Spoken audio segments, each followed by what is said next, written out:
محمد صلى الله عليه وسلم وخير الأمور عبادها وشر الأمور محدثاتها وكل محدثة بدعة وكل بدعة ضلالة وكل ضلالة في النار.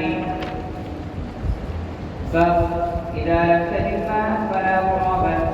وبالسند المتصل منا إلى الشيخ الإمام الهمام الحافظ الحجة أمير المؤمنين في الحديث أبي عبد الله محمد بن إسماعيل بن إبراهيم بن المغيرة فقد الجعفي اليماني البخاري رحمه الله تعالى.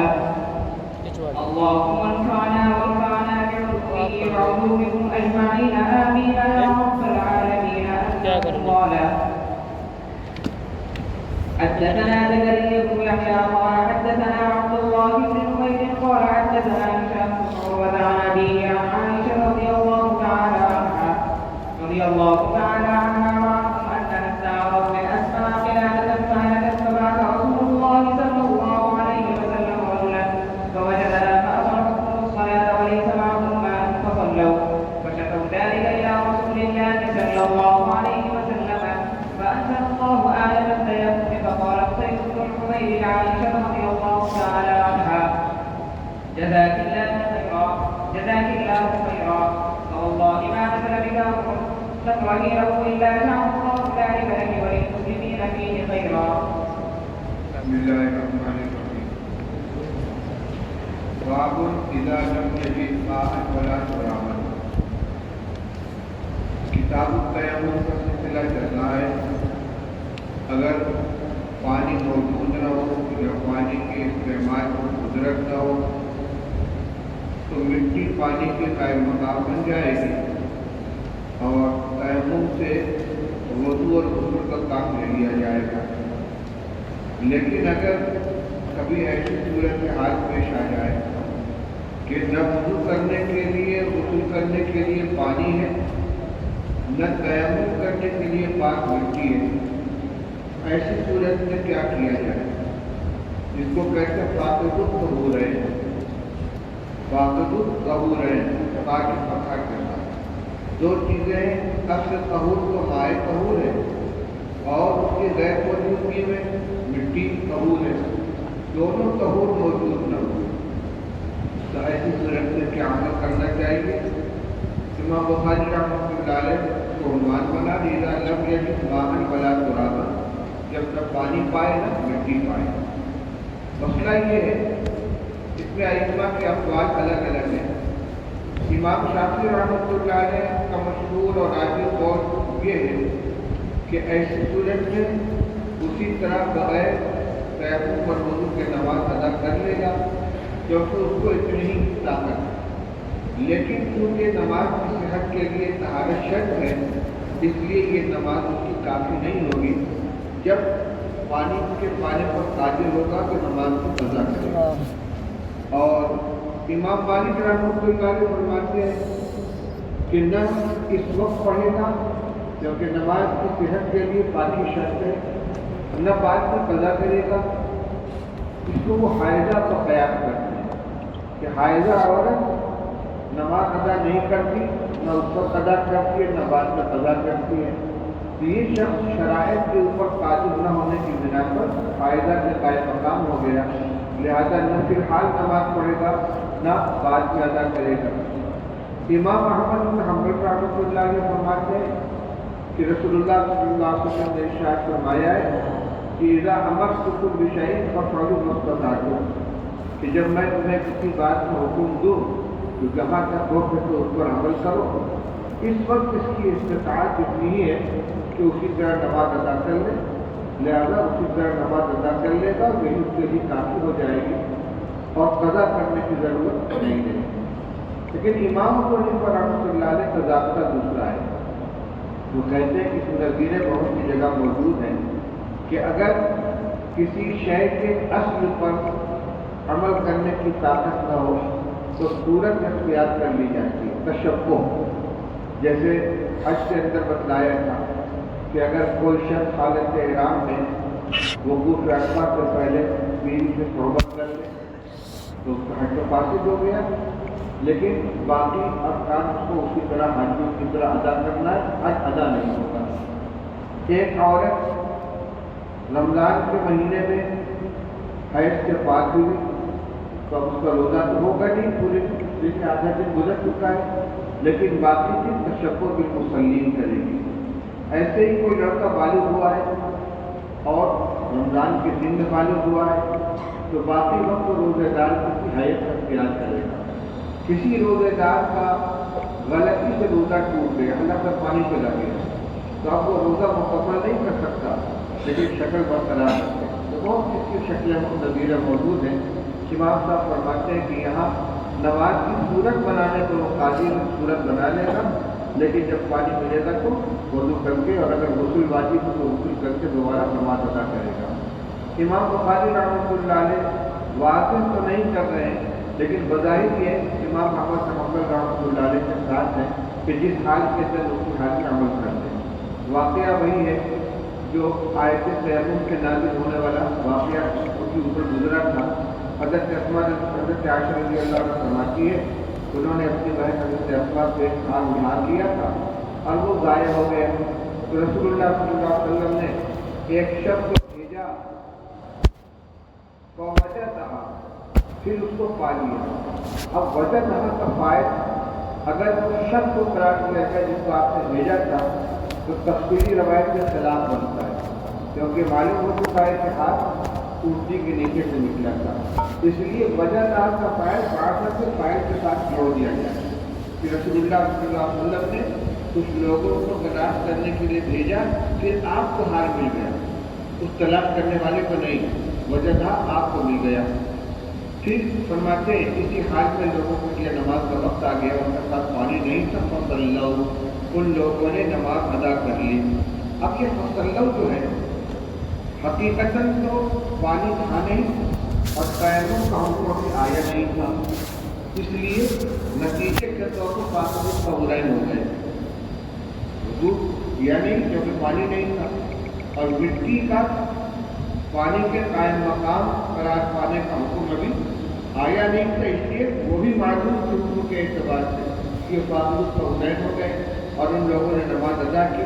فصلوا، انہوں نے اسی طرح نماز ادا کر لی۔ پھر اس کی رسول اللہ صلی اللہ علیہ وسلم شکایت کی تو اللہ تعالیٰ نے آیت تیمم نازل فرمائی۔ اس لیے استدلال کرتے ہیں کیونکہ وہ نماز جو ہو گئی وہ اسی حال کے اندر پڑھی گئی، اب پھر قضا کرنے کا کوئی تذکرہ نہیں ہے۔ ہم یہ کہتے ہیں کہ یہ ضروری نہیں کہ رسول اللہ صلی اللہ علیہ وسلم کو ان کے فعل کی اطلاع کی ہوگی، انہوں نے اسی طریقے سے نماز ادا کی ہے، اور یا یہ کہ انہوں نے پڑھی تھی تو قضا کرنے کا حکم دیا کہ نہیں دیا، روایت کے سلسلے میں ساکت ہے، اس لیے اس کو صحیح دلیل نہیں قرار کیا جا سکتا کہ ایسی صورت سے بلا برسوں سے نماز ادا ہو جائے گی۔ اللہ تعالیٰ نے آیت تیمم نازل فرمائی، دوسرے دن میں حضیر نے حضرت عائشہ سے کہا اللہ تعالیٰ تم کو جزائے خیر عطا فرمائے، تمہارے اوپر جب بھی کوئی ایسی صورت حال پیش آتی جو تمہیں ناگوار ہو تو اللہ تعالیٰ اس میں تمہارے لیے ہم مسلمانوں کے لیے خیر مقدر فرما دیتے ہیں۔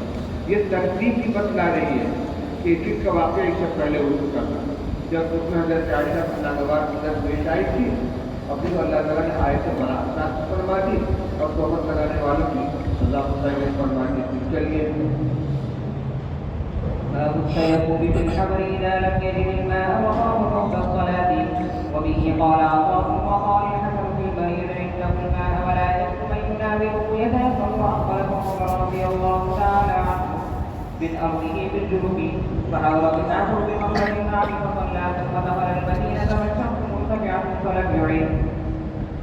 وبه قال حدثنا يحيى بن بكير قال حدثنا الليث عن جعفر بن ربيعة عن الأعرج عنه قال سمعت عميرا قول ابن عباس قال أخبرنا عن عبد الله بن يسار مولى ميمونة بن النبي صلى الله عليه وسلم حتى صلى على أبي جهيم بن الحارث بن الأنصاري فقال أبو جهيم أخبر النبي صلى الله عليه وسلم من نحو بئر جمل ولقيه رجل فسلم عليه فلم يرد عليه النبي صلى الله عليه وسلم حتى أقبل على الجدار فمسح بوجهه ويديه ثم رد عليه السلام. التیمم فی الحضر، حضر میں تیمم کرنا، چونکہ قرآن پاک میں جو تیمم کی آیت نازل ہوئی ہے اس میں سفر کا تذکرہ ہے. وَإِن كُنتُمْ مَرْضَىٰ أَوْ عَلَىٰ سَفَرٍ أَوْ جَاءَ أَحَدٌ مِّنكُم مِّنَ الْغَائِطِ أَوْ لَامَسْتُمُ النِّسَاءَ فَلَمْ تَجِدُوا مَاءً فَتَيَمَّمُوا صَعِيدًا طَيِّبًا. اس میں مسافر ہونے کا تذکرہ ہے. اور جب آیت تیمم نازل ہوئی تو اس وقت صحابہ کرام حالت سفرگی میں تھے. تو سفر میں تو تیمم کے جواز سے کوئی شبہ نہیں ہے، اور وہاں پانی کے ملنے میں دشواری بھی ہو سکتی ہے، اپنا مقام نہیں ہے. لیکن حضر میں جہاں آدمی مقیم ہو وہاں تیمم کرنے کی گنجائش ہوگی یا نہیں، اس میں شبہ پیدا ہوتا ہے، کیونکہ جو جتنا پریشانیاں حالت سفر میں ہوتی حالت حضر میں نہیں ہوتی. تو امام بخاری رحمۃ اللہ علیہ باب قائم کر کے بتلا رہے ہیں کہ جو بنیاد ہے تیمم کی وہ ہے پانی کے استعمال پر قادر نہ ہونا. اس میں حضر اور سفر کے اوپر کوئی فرق نہیں ہے. لہذا اگر وہ صورتحال حضر میں پیش آ جائے تو یہاں بھی تیمم کی اجازت ہوگی. جمہور اسی کے اندر جمہور اس میں متفق ہیں. صرف امام ظفر اور امام ابو یوسف رحمۃ اللہ علیہ سے اس کے خلاف روایت مروی ہے. وہ کہتے ہیں کہ نہیں، تیمم حالت سفر کے ساتھ خاص ہے. حالت حضر میں بہرحال پانی کو تلاش کرنا ہوگا اور تیمم کرنا وضو کرنا ہوگا.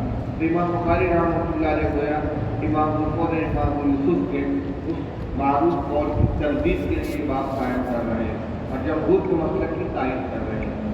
فرماتے ہیں تیمم کرنا حضر میں جب کہ پانی نہ پائے اور نماز کے فوت ہو جانے کا اندیشہ ہو. یہی معیار ہے، پانی نہ ملے اور اندیشہ ہے کہ پانی تلاش کرتے کرتے اتنا وقت ہو جائے گا کہ نماز قضا ہو جائے گی تو تیمم کرنے کی اجازت ہے. فرماتے ہیں عطا ابن یسار بھی اسی کے قائل ہیں.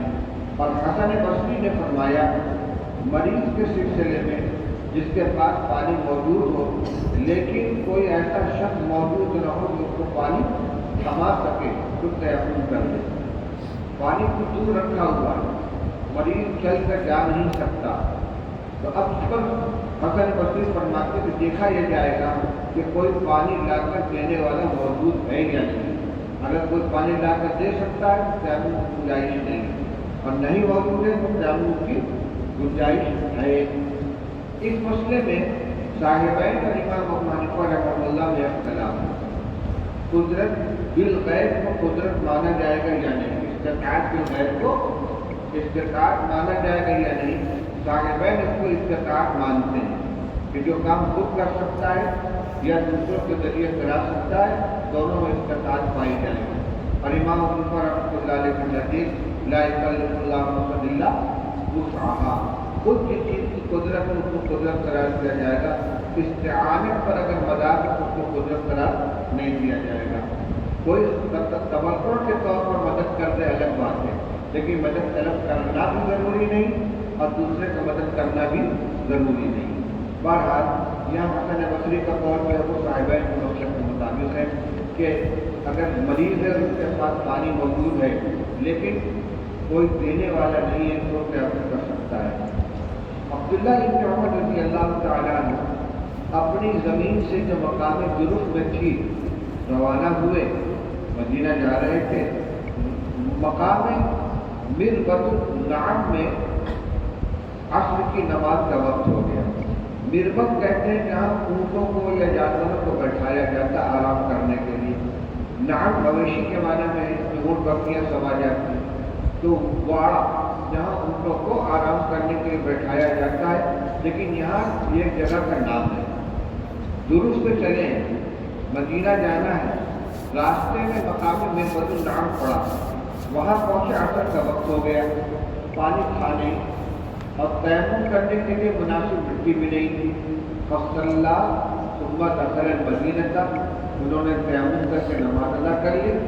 پھر مدینہ میں داخل ہوئے اور سورج بلند تھا اور انہوں نے نماز کا اعادہ نہیں کیا. وہاں تک تو ٹھیک تھا کہ پانی نہیں ملا تیمم کر لیا، لیکن ابھی تو وقت تنگ نہیں ہوا تھا. مدینہ جا سکتے تھے، وہاں جا کر پانی لے سکتے تھے. چنانچہ مدینہ پہنچے، سورج بلند تھا. پھر ہمیں عبداللہ ابن عمر نے ایسا کیوں کیا تو اس کی تعبیر کی جائے گی کہ ہو سکتا ہے کہ پہلے عبداللہ ابن عمر رضی اللہ عنہ کا ارادہ مدینہ آنے کا نہ رہا ہو، میرے بدن النعام میں ہی قیام کرنے کا رہا ہو، اور وہاں رہتے تو پانی ملنے کی کوئی امید نہیں تھی، اس لیے انہوں نے تیمم کر کے نماز ادا کر لی۔ بعد میں ارادہ بدل گیا، مدینہ چلے آئے، تو اب جو نماز ہو چکی تھی اس کو حاصل نہیں قرار دیا۔ بہرحال یہاں پہ امام بخاری رحمۃ اللہ علیہ کو یہ بتلانا ہے کہ یہ مربد النعام کا جو مقام ہے یہ مدینہ سے 4 میل کے فاصلے پر ہے، اور اتنے فاصلے پر جانے والا مسافر نہیں ہوتا، تو مدینہ کے قریب رہتے ہوئے عبداللہ ابن عمر رضی اللہ تعالیٰ نے تیمم کیا ہے، تو تیمم کے جواز کے لیے مسافر شرعی ہونا ضروری نہیں ہے۔ روایت دیکھیے، عبداللہ ابن یہ عمیر جو مولا ہے عبداللہ ابن عباس رضی اللہ عنہ فرماتے ہیں کہ میں اور عبداللہ ابن یسار جو حضرت میمونہ رضی اللہ عنہ کے مولا ہے، جو حضرت حضور کا زوجہ تھی، ہم دونوں چلے یہاں تک کہ ابو جہیل ابن الحارث ابن سلمہ انصاری رضی اللہ تعالیٰ عنہ کی خدمت میں پہنچے۔ دونوں تابعین ہیں اور صحابہ کی خدمت میں جاتے تھے احادیث حاصل کرنے کے لیے، معلومات کرنے کے لیے، بہت کی خدمت میں جایا ہی جاتا ہے۔ ابو جہیل ابن الحارث صحابی ان کی خدمت میں دونوں حاضر ہوئے، تو کہتے ہیں کہ ابو جہیل نے یہ بتلایا کہ نبی کریم صلی اللہ علیہ وسلم مقام بیر جمل کی طرف سے آ رہے تھے، ایک آدمی آپ سے ملا، اس نے آپ کو سلام کیا، آپ نے اس کے سلام کا جواب نہیں دیا، یہاں تک کہ آپ متوجہ کی دیوار کی طرف آپ نے اپنے چہرے کو اور ہاتھوں کو مسا کیا، پھر اس کے سلام کا جواب دیا۔ یہ روایت میرا مختصر ہے۔ دوسری روایت میں صراحت ہے کہ جہاں اس نے سلام کیا تھا وہاں آپ پیشاب کر رہے تھے اور آپ بغیر طہارت کے اللہ کا نام نہیں لینا چاہتے تھے۔ وعلیکم السلام میں لفظ السلام اللہ کا نام ہے، اس لیے آپ بغیر طہارت کے اللہ کا نام نہیں لینا چاہتے تھے، تو آپ نے تیمم کر لیا۔ تیمم اس لیے کر لیا کہ سلام کا جواب فوراً دینا ضروری ہے، اور اگر وہ شخص جو سلام کرنے والا ہے وہ گزر جائے گا تو یہ حکم فوت ہو جائے گا۔ اس سے احناف نے ایک اصول مستمد کیا، ہر وہ عمل، ہر وہ عبادت کہ جو فوت ہو جائے لا الہ خلف، کہ وہ چھوٹ جائے اس کا بدل موجود نہ ہو، تو پانی پر قدرت ہونے کے باوجود تیمم کرنا جائے، جس کی 2 صورتیں، ایک سے ایک شخص نماز جنازہ ادا کرنے کے لیے پہنچا اور خود کو ولی اقرب نہیں ہے جس کی اجازت پر نماز جنازہ موقوف ہوتی ہے اور اس کا وضو ہے نہیں، ادھر امام صاحب نے اللہ اکبر کہہ کے نیت باندھ لی، اب اگر یہ وضو کرے گا تو جنازے کی نماز ختم ہو جائے گی، تو ایسی صورت میں جائز ہے کہ یہ تیمم کر کے نماز ادا کرے۔ کیوں؟ اس لیے کہ نماز جنازہ نہ تنہا پڑھنے کی چیز ہے نہ اس کی قضا ہے۔ ایسے ہی عیدین کی نماز پڑھنے کے لیے کوئی عیدگاہ پہنچا، وضو نہیں ہے اور امام صاحب تحیات میں بیٹھے ہوئے، اب جائے گا پانی کی تلاش میں، نماز ختم ہو جائے گی، اور نہ عید کی نماز تنہا پڑھنے کی نہ اس کی قضا ہے، تو پانی قریب میں موجود ہونے کے باوجود تیمم کر کے نماز ادا کرنا چاہیے۔ دلیل کیسے بنی؟ رسول اللہ صلی اللہ علیہ وسلم جہاں پر تھے بیر جمل، یہ بہت دور نہیں ہے، قریب ہی میں، مدینہ بالکل پاس میں، لیکن سلام کا جواب فوراً دیا جاتا ہے۔ اذا حییتم بتحیۃ فحیوا باحسن منھا او ردوها، یہ نہیں کہ کل تم نے سلام کیا تو کیا کہ وعلیکم السلام، فوراً کے فوراً جواب دیا جائے گا۔ یہ لا الہ خلف فوت ہونے والا عمل، اس لیے آپ نے تیمم کر لیا۔ کل یہاں پہ امام بخاری رحمۃ اللہ علیہ کو صرف اتنا ثابت کرنا ہے کہ بیر جمل کے پاس آپ نے تیمم کیا تھا اور آپ مسافر نہیں تھے، باقی تفصیلات پر اتفاق کو یہ نہ ہو، لیکن اتنا تو ثابت ہو گیا متفق علیہ طور سے کہ مسافر نہ ہونے کے باوجود آپ نے تیمم کروایا۔ چلیے، باب اليسوع في يده بعدما يغرق بالمصعد للتيمم. وبه قال حدثنا آدم قال حدثنا شعبة قال حدثنا الحكم عن بدر عن سعيد بن عبد الرحمن بن حمزة عن أبيه رضي الله تعالى عنه أنه قال جاء رجل إلى عمر بن الخطاب رضي الله تعالى عنه فقال إني أجلس فلست بالماء، فقال عمار إلى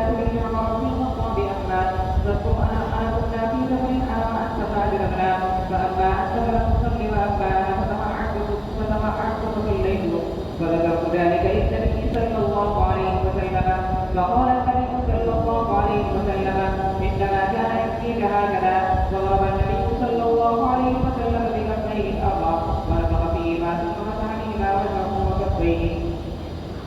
هل ينفخ في يديه بعدما يضرب بهما الصعيد للتيمم؟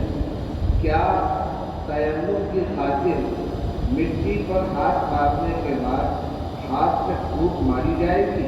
یہ سوال ہے. مقصد کیا ہے؟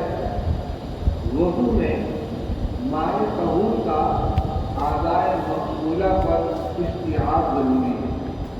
چہرہ دھلا جائے تو ایک بار کے برابر کی جگہ سوکھی نہیں رہنی چاہیے. ہاتھ اور پیر دھلا جائے تو ایک بار کے برابر کی جگہ سوکھی نہیں رہنی چاہیے. پانی کا پورے عضو مقبول تک پہنچانا ضروری ہے. تو کیا مٹی کا بھی تیمم میں ہر جز تک پہنچانا لازم ہے؟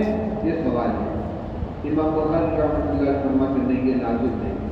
بس مٹی پر ہاتھ مار کر ہاتھ پر پھیر دینا ہے، چہرے پر پھیر دینا ہے. مٹی کا لگانا ضروری نہیں. بلکہ اگر زائد مٹی ہاتھ میں لگ گئی ہو تو پھوک مار کر اس کو اڑا دینا چاہیے تاکہ مسئلہ نہ ہو جائے، مبہوت نہ بن جائے آدمی. بس ابرار الیدی چہرے کے اوپر اور ہاتھ کے اوپر ہاتھ کو پھیر دینا ہے مٹی کو مارنے کے بعد، لیکن مٹی کا لگانا اور ہر چیز تک پہنچانا یہ لازم نہیں ہے. حل کو نیچے کو بتلایا ہے. روایت سے ثابت ہوتا ہے کہ رسول اللہ صلی اللہ علیہ وسلم نے پھوک ماری ہے. پھوک مارنا اس بات کی دلیل ہے کہ مٹی کے اجزاء کا اعضاء مفتوحہ پر ہر جز تک پہنچانا لازم نہیں ہے. واقعہ دیکھیے، یہی ایک واقعہ ہے جو مختلف یعنی متعدد طریقے سے لا رہے ہیں اور سند سب کی اخیر کی ایک ہے. شروع کا نام بدلا ہوا ہے. حدثنا آدم قال حدثنا شعبہ. شعبہ ہی روایت کو نقل کر رہے ہیں. شعبہ کہتے ہیں ہم سے بیان کیا حکم ابن عتیبہ نے، وہ نقل کرتے ہیں رب سے، وہ نقل کرتے سعید ابن عبد الرحمن ابن افضل سے، وہ نقل کرتے اپنے والد عبد الرحمن ابن افضل سے. وہ کہتے ہیں کہ ایک شخص حضرت عمر بن الخطاب رضی اللہ عنہ کے پاس آیا اور کہنے لگا انی اجنبت، مجھے جنابت پیش آ گئی، فلم اصب الماء، مجھے پانی نہیں ملا تو میں کیا کروں؟ میں تیمم کر کے نماز ادا کر سکتا ہوں یا نہیں؟ حضرت عمار بن یاسر نے حضرت عمر بن الخطاب سے کہا کہ کیا آپ کو یاد نہیں ہے کہ ہم دونوں سفر میں تھے، میں بھی اور آپ بھی، اور ہم دونوں کو جنابت پیش آ گئی تو آپ نے تو نماز نہیں پڑھی تھی، لیکن میں نے لوٹ پوٹ کیا پورے بدن پر، زمین پہ لوٹ کر مٹی لگائی، تیمم کیا، پھر نماز پڑھ لی. پھر میں نے اس کا تذکرہ رسول اللہ صلی اللہ علیہ وسلم سے کیا تو رسول اللہ صلی اللہ علیہ وسلم نے فرمایا انما یکفی کہا کرنا کہ پورے بدن پر مٹی لگانے کی ضرورت نہیں تھی، تمہارے لیے اتنا کافی تھا. ہا کذا، اور ہا کذا کہتے ہوئے نبی کریم صلی اللہ علیہ وسلم نے اپنی دونوں ہتھیلیاں زمین کے اوپر ماری اور اس میں پھوک ماری، اور پھر آپ نے اس سے مسح کر لیا ان دونوں سے اپنے چہرے کا اور ہتھیلی. یا دو مسئلے الگ الگ، ایک ہے مسح کا طریقہ، اس کو الگ عنوان سے لے جانا چاہیے، اور ایک مسئلہ جنوبی کے لیے تیمم کی گنجائش ہے یا نہیں. حضرت عمر رضی اللہ تعالیٰ عنہ کے قائل نہیں تھے، اور یہ کئی روایتوں میں یہ آ رہا ہے، اگلے صفحہ پر تفصیل کے ساتھ آ رہا ہے. واقعہ یہ ہوا ہے کہ ایک سفر میں حضرت عمار بن یاسر اور حضرت عمر رضی اللہ عنہ دونوں تھے. رسول اللہ صلی اللہ علیہ وسلم ساتھ نہیں تھے. دونوں کو نہانے کی ضرورت پیش آ گئی. غسل کے سلسلے میں تیمم کا کیا طریقہ ہے اس کی صراحت ان دونوں کے پاس نہیں. تو حضرت عمار بن یاسر نے تو اجتہاد کیا. انہوں نے کہا کہ وضو کے تیمم میں اعضاء وضو پر مٹی لگائی جاتی ہے تو غسل کے تیمم میں پورے بدن پر لگنی چاہیے. کچھ دور چلے گئے، کپڑا اتار کے زمین کے اوپر خوب لوٹے. روایتوں میں تمام حمار، جیسے گدھا زمین کے اوپر لوٹتا میں اس سے لوٹا، اور پھر آگے نماز ادا کریں۔ حضرت عمر نے فرمایا کہ بھائی تیمم کی اجازت تو وضو کے لیے ہے، اور وضو سے تیمم کا طریقہ کا معلوم ہے، نماز نہیں پڑھ۔ یہ پھر جب رسول اللہ صلی اللہ علیہ وسلم خدمت میں حاضر ہوئے تو آ کر اس واقعے کو بیان کیا، تو آپ نے حضرت عمار کے عمل کی تصویر فرمائی، یعنی تصویر اس کی فرمائی کہ جیسے وضو سے قائم مقام تیمم ہے، غسل سے بھی قائم مقام تیمم ہو جائے گا، لیکن طریقہ تیمم کی اصلاح فرمائی۔ یہ پورے بدن پہ مٹی لگانا لوٹنا اس کی ضرورت نہیں تھی، نما کا نے کہا اتنا کافی کا تمہارے لیے جو آپ نے کیا، زمین پہ ہاتھ مارا، چہرے پر ہاتھ پھیرا اور دونوں ہڈیوں پر ہاتھ پھیرا کٹو، بس یہ تمہارے لیے کافی تھا۔ تو حضرت عمر رضی اللہ تعالیٰ عنہ نے تیمم نہیں کیا تھا، اس سے نفی ہو گئی، حضرت ہماری ریاست سے تیمم کرنے کا جواز ہو گیا، لیکن طریقہ تیمم جو تھا کہ پورے بدن میں مٹی لگانے کی ضرورت نہیں ہے، صرف ہاتھ اور چہرے میں مٹی لگا لینا، ہاتھ دھو لینا کافی ہے۔ جب یہ شخص آیا مسئلہ پوچھنے کے لیے، حضرت عمر رضی اللہ تعالیٰ عنہ فرمایا نا جس کو جنابت پیش آ جائے وہ تیمم نہیں کرے گا، تو عمار بن یاسر رضی اللہ عنہ نے یاد دلایا، حضرت آپ کو یاد نہیں ہے ہم دونوں سفر میں تھے، ایسا ایسا واقعہ پیش آیا تھا، لیکن حضرت عمر رضی اللہ عنہ کو یاد نہیں آیا، وقت کی بات پر قائم ہے۔ یہ واقعہ آگے کی تفصیل کے ساتھ آ رہا ہے۔ یہاں سے امام بخاری رحمۃ اللہ علیہ کو صرف اتنا بتلانا ہے کہ رسول اللہ صلی اللہ علیہ وسلم نے جب حضرت عمار بن یاسر کے عمل کی تصحیح فرمائی ہے کہ تیمم کا صرف اتنا کافی ہے، تو اس وقت زمین پہ ہاتھ مارنے کے بعد ہاتھ پھونک ماری، اس سے معلوم ہوا کہ پھونک مارنے کی گنجائش ہے اور تمام اعضاء تک مٹی میں پہنچانا ضروری نہیں ہے۔ باقی تیمم کے طریقے کے بارے میں اگلا باب آتا ہے، پڑھیے۔ باب التيمم للوجه والكفين. وبه قال حدثنا حجاج قال حدثنا شعبة قال اخبرني الحكم عن بكر عن سعيد بن عبد الرحمن بن أبدا عن ابيه رضي الله تعالى عنه وعنه انه قال عمار في هذا وضرب شعبة بيديه الارض ثم ادناهما من فيه ثم مسح بهما وجهه وكفيه وقال اخبرنا شعبة عن الحكم سمعت له عن ابن عبد الرحمن بن أبدا قال الحكم وقد سمعته من ابن عبد الرحمن بن أبدا عن أبيه رضي الله تعالى عنه قال عمار بهذا. وبه قال حدثنا سليمان بن محمد قال حدثنا شعبة عن الحكم عن زيد عن ابن عبد الرحمن بن أبدا عن أبيه رضي الله تعالى عنه أنه شهد عمر وقال له عمر كنا في سرية فأجربنا وقال دخل فيهما. وبه قال حدثنا محمد بن كثير قال أخبرنا شعبة عن الحكم عن زيد عن ابن عبد الرحمن بن أبدا عن أبيه عبد الرحمن رضي الله تعالى عنه أنه قال عمار بن عمر فأتيت النبي صلى الله عليه وسلم فقال يكفيك الوجه والكفين. وبه قال حدثنا مسلم بن إبراهيم قال حدثنا شعبة عن الحكم عن زيد عن ابن عبد الرحمن بن أبدا عن عبد الرحمن رضي الله تعالى عنه أنه قال شهدت عمر فقال له عمار وساق الحديث. وبه قال حدثنا محمد بن بشار قال حدثنا غندر قال حدثنا شعبة عن الحكم عن زيد عن ابن عبد الرحمن بن أبدا عن أبيه رضي الله تعالى عنه أنه قال عمار فضرب النبي صلى الله عليه وسلم بيده الأرض فمسح وجهه وكفيه. اب طریقہ تیمم میں جو اختلاف ہے اس کا بیان فرما رہے ہیں۔ تیمم میں ایک بات پر تو اتفاق ہے کہ مٹی پہ ہاتھ مارا جائے گا، اور اس پر بھی اتفاق ہے کہ چہرے اور ہاتھ کا مسح کیا جائے گا، لیکن دو چیزوں میں اختلاف ہے۔ ایک یہ کہ جس طرح وضو میں چہرہ دھلنے کے لیے الگ پانی لینا ہے، ہاتھ دھلنے کے لیے الگ پانی لینا ہے، تو تیمم میں چہرہ اور ہاتھ کا مسح کرنے کے لیے الگ الگ ضربہ ہوگا یا نہیں، مٹی پہ ہاتھ مارنا دونوں کے لیے الگ الگ ہی ہے، ایک مرتبہ ہاتھ مارنا کافی ہے۔ دوسرا اختلاف اس میں ہے کہ ہاتھ کا مسا کتنا ہوگا، صرف گٹوں تک ہوگا یا کیونوں سمیت ہوگا؟ تو اصحاب ظواہر امام احمد بن حنبل اور امام بخاری یہ حضرات قائل ہیں کہ صرف ایک مرتبہ مٹی پہ ہاتھ مارا جائے گا اور مسا چہرے کا ہوگا اور دونوں ہاتھوں کا ہوگا کلائیوں پر۔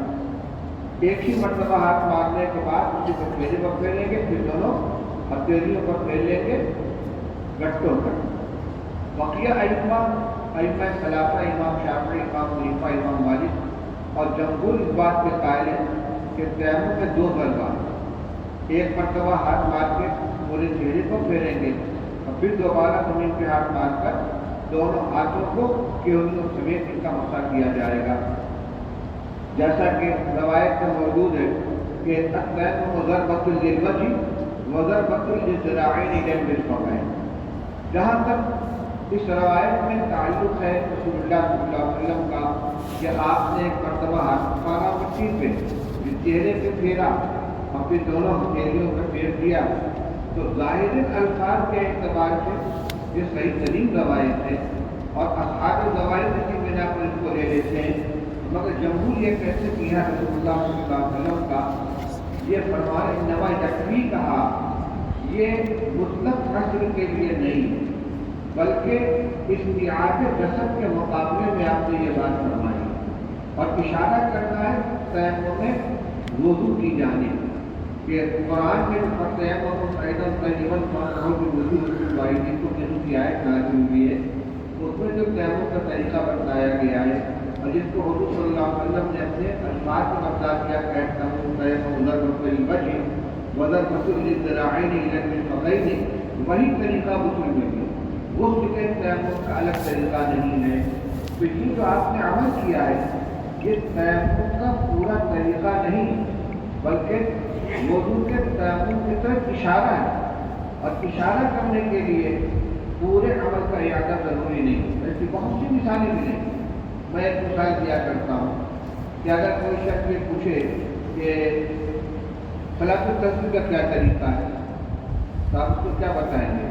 بھائی نیت کرو 4 رکعت نماز نفل کی، اس کے بعد اللہ اکبر کی نیت باندھ دو، دعائے ثنا پڑھو، بسم اللہ پڑھو، سورہ فاتحہ پڑھو، کوئی سورت پڑھو، پھر 15 مرتبہ سبحان اللہ والحمدللہ ولا الہ الا اللہ واللہ اکبر پڑھو۔ ماشاءاللہ بہت آسان ہے، اللہ اکبر، دعائے ثنا، اعوذ باللہ، بسم اللہ، سورہ فاتحہ، کوئی سورت ہو جائے گا۔ تو یہ جو کہا جا رہا ہے یہ اشارہ ہے، جو نماز کا طریقہ ہے عام نمازوں کا اسی طریقے سے اس میں عمل کرنا ہے۔ جو رکن میں زائد ہے وہ تسبیحات کا اضافہ اس کی قرار کر دی گئی، باقی چیزوں کے بارے میں صرف اشارہ کر دینا کافی ہے۔ تو یہاں رسول اللہ صلی اللہ علیہ وسلم نے نماز کا یکفی کہا، اس کا مطلب یہ ہے کہ تم نے جو پورے بدن پہ مٹی لگائی لوٹ پوٹ کر اس کی ضرورت نہیں تھی، اتنا کافی تھا جو تیمم کے اندر کیا جاتا ہے۔ اور اس کی دلیل کیا ہے؟ خود رسول اللہ صلی اللہ علیہ وسلم نے قول مدوی سے قولی کے اندر اس کو بیان فرمایا ہے۔ ایسی بات یہ ہے، یہ تو ہو گیا مقدار کے اعتبار سے۔ 2 ضربہ بھائی اصل کہوں کون ہے، پانی یا مٹی؟ پانی۔ جب ایک پانی چہرہ اور ہاتھ دونوں کو دھلنے کے لیے کافی نہیں ہے، جو پانی چہرہ دھل کر گر رہا ہے اگر اس سے کوئی ہاتھ کو دھلنا چاہے تو کافی ہو جائے گا؟ جو پانی ایک مرتبہ چہرے کے دھلنے میں استعمال ہو گیا وہ ہاتھ سے دھلنے میں کفایت نہیں کرے گا۔ جو اصل طہور ہے جب وہ دونوں کے لیے کافی نہیں ہو سکتا تو اس کے قائم مقام مٹی ہے، ایک ہی مٹی دونوں کے لیے کیسے کفایت کر جائے گا؟ اس لیے اصولی اعتبار سے بھی دونوں کے لیے گزرنا ہونا چاہیے۔ اب کتنی روایتوں میں انما یکفی کا حق ادا آ رہا ہے، یہ صرف اشارہ ہے۔ اس روایت کو امام بخاری رحمۃ اللہ علیہ نے متعدد سندوں سے ذکر کیا ہے اور سب کے اندر شعبہ کے آگے کی سند ایک ہے، وہ کیا ہے؟ پہلی سند دیکھیے، حدثنا حجاج قال حدثنا شعبہ۔ اب شعبہ کے آگے کون ہے؟ اخبر الحكم عن سعيد بن عبد الرحمن بن عبد عن ابي قال احمر عمار بهذا۔ ابھی هذا کی اشارہ اوپر والی روایت کی طرف، اوپر کی روایت میں اشارہ آ چکا ہے نا رسول اللہ صلی اللہ علیہ وسلم نے زمین سے ہاتھ مارا ونفخ فیہما ثم مسح بما وجهه وكفيه، اس کی طرف اشارہ کیا ہے. وضرب شعبۃ بيديه الارض ثم ادناهما من فيه، اس روایت کو بیان کرتے ہوئے شعبہ نے اپنے شاگرد حجاج کے سامنے عمل کرتے دکھلایا کہ شعبہ نے اپنے دونوں ہاتھوں کو زمین پہ مارا، پھر ان کو منہ کے قریب لے گئے. منہ کے قریب لے جانے کے لیے تھا پھوک مارنے کے لیے، تو پھوک مارنے کا اشارہ کیا ہے ادناہما من الارض، جیسے اوپر کی روایت میں نفاخت کی روایت یہاں کیا ہے منہ کے قریب لے گئے یعنی پھوک مارا، پھر پھیرا اس کو اپنے چہرے پر دونوں ہاتھ لے گئے اوپر. وقال اخبرنا شعبۃ عن الحكم سمعت ذر، اوپر کی روایت میں عن ذر آیا تھا، اخبر الحكم عن ذر، تو یہاں صراحت آگے کیا سمعت ذر، جو ہر سب کو ملا دیں گے اس کے بعد صراحت مکمل ہو جائے گی. اوپر کی روایت میں شعبہ نے کیا کہا اخبرنی حکم، تو حکم سے شعبہ کے سما کی تو صراحت ہو گئی، لیکن ذر سے حکم کو سما کی صراحت نہیں ہوئی تھی. اگلی سند میں شعبہ عن الحکم، تو اس کی صراحت کے اوپر آ چکی ہے، البتہ سمعت ذر اب یہاں پر سما کی صراحت ہو گئی. وہ نقل کرتے ہیں عبد الرحمن ابن عبدہ کے صاحبزادے سے، اور وہ نقل کرتے وہ کہتے ہیں کس سے نقل کرتے ہیں آگے قال الحکم سمعت من نفسی سے عبد الرحمن ابن عبدہ. یہ حکم جو ہے کبھی تو ان کو یہ روایت ذر کے واسطے سے ملی ہے اور کبھی براہ راست ملی ہے. چنانچہ حکم کہتے سمعت ذرًا عن ابن عبد الرحمن، پہلے یہ کہا کہ میں نے سنا ذر سے انہوں نے نقل کیا عبد الرحمن ابن عبدہ، اور حکم کہتے ہیں میں نے یہ روایت براہ راست عبد الرحمن ابن عبدہ کے بیٹے سے سنی ہے. اور تو گویا ایک سند ان کے پاس بلا واسطہ ہے اور ایک سند بال واسطہ ہے. آگے پھر وہی بات آ گئی، یہاں بھی شعبہ کی روایت ہے لیکن شاگرد بدل گئے. اوپر کی روایت میں حجاج تھے اور اس کے اوپر کی روایت میں آدم تھے، اب یہاں سلیمان ابن حرب ہے. سلیمان ابن حرب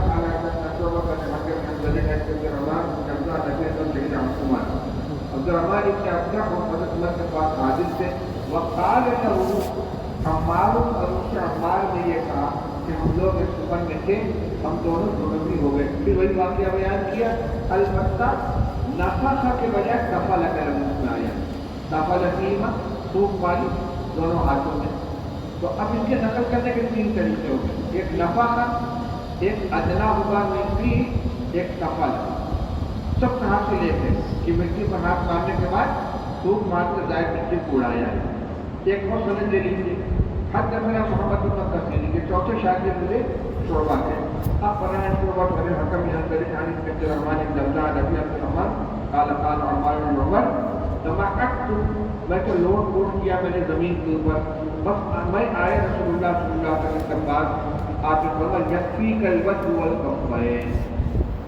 اب یہ آگے مشکل، ابھی تک تو اشارے کو آپ کہہ رہے تھے کہ آپ نے اشارہ کیا ہے، یہاں تو الفاظ میں صراحت آ گئی. آپ نے فرمایا کہ تمہارے لیے چہرہ دونوں کفین کافی ہیں. تو جواب یہ ہے کہ شعبہ کے تلامذہ میں تمام تلامذہ کو اس کو عمل بیان کر رہے ہیں کہ آپ نے اشارتاً ایسا کیا. یہ راوی کا تصدق ہے، یعنی سلیمان ابن حرب نے ہا قدر سے ایک عملی چیز ہے، اس کو انہوں نے الفاظ میں تعبیر کرنے کے لیے الوجه والکفین اپنی طرف سے بڑھا دیا ہے. ورنہ اصل روایت وہی ہے جو شعبہ کے 4 شاگردوں سے اس کے پہلے آ چکی ہے. یعنی حضور صلی اللہ علیہ وسلم نے زبان سے الوجه والکفین نہیں فرمایا تھا بلکہ اشارہ کیا تھا، اور اس اشارے کی تعبیر راوی نے اپنے طور پر الوجه والکفین سے کی ہے. دوسرا مطلب اعراب کا ہے کہ الوجه والکفین کا کیا مطلب، یکفی کا فاعل الوجه تو ہونا کیا چاہیے والکفان. تو اصل میں دونوں نسخے ہیں، ایک نسخہ ہے کریمہ کا اور ابو ذر کا جو یہاں موجود ہے، اس میں تو الوجه والکفین ہے، اور ایک نسخہ ہے اصیلی کا، اس میں الکفان ہے جو حاشیے میں دیا ہوا ہے. تو اگر اصیلی کا نسخہ لے لیتے ہیں الکفان تو کوئی اشکال نہیں، اور اگر ابو ذر اور کریمہ کا نسخہ لیتے ہیں جو کتاب میں ہے تو یہ واو معنی باع ہوگا.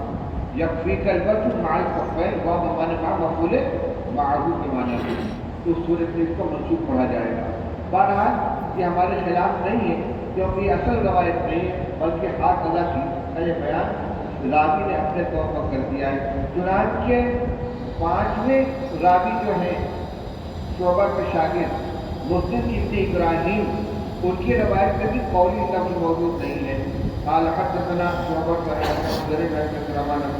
قال شیخ عمر قال له عمار وساق الحدیث، تو وہی روایت جو پہلے آ چکی ہے 3-4 سندوں سے، اسی کی طرف اشارہ کر دیا۔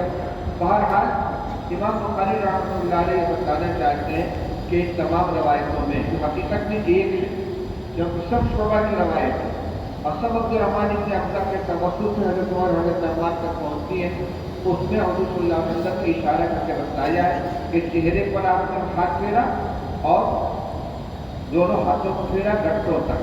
ابھی صرف مقدار مسح کو بیان کیا ہے، ایک ضربہ ہے کہ 2 ضربہ ہے، اس کے لیے مستقل باب لا رہے ہیں امام بخاری رحمۃ اللہ علیہ، لیکن اس پوری تقریر وہاں پر بھی چلے گی کہ آپ کا ایک مرتبہ ہاتھ مارنا ضربہ کی تعداد بتانے کے لیے نہیں ہے، بلکہ یہ بتانے کے لیے جیسے وضو کے تیمم میں زمین پہ ہاتھ مارا جاتا ہے، ویسے ہی وضو کے تیمم میں بھی ہاتھ مارا جائے گا، اس کو چہرے اور ہاتھ سے پھیرا جائے گا۔ آخری سند دیکھ لیجیے، حدثنا محمد بن بشار قال حدثنا مسلم قال حدثنا شعبہ، اس میں امام بخاری اور شعبہ کے درمیان 2 واسطے ہو گئے۔ اب تک جتنی سندیں آئی ہیں اس میں امام بخاری اور شعبہ کے درمیان ایک واسطہ تھا، یہ 6ٹھی سند ہے۔ محمد بن بشار جس کو گندار کہا جاتا ہے، اپنے استاد گندر سے نقل ہے، جن کا نام محمد بن جعفر ہے، وہ شعبہ سے نقل کرتے ہیں، وہ حکم سے گزر سے، وہ اپنے عبد الرحمن بن حمزہ سے، وہ اپنے والد سے۔ قال عمار وضرب النبي صلی اللہ علیہ وسلم بيده الارض فمسح رجله وكفيه، لیکن آخر میں بھی امام بخاری رحمۃ اللہ علیہ کی روایت لا ہے، اس میں عمل ذکر کیا گیا ہے اور نہیں ہے۔ چلیے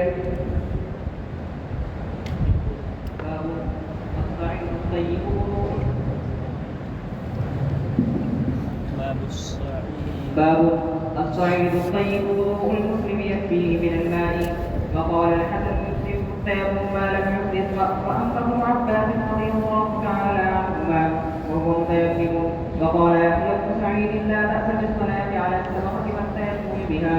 وبه قال حدثنا مسدد قال حدثنا يحيى بن سعيد قال حدثنا عوف قال حدثنا أبو رجاء عن عمران رضي الله تعالى عنهما وعنه أنه قال كنا في سفر مع پہلے متل باب کو سمجھ لیجیے، اس کے بعد روایت پڑھیں گے تو سمجھ میں آئے گا۔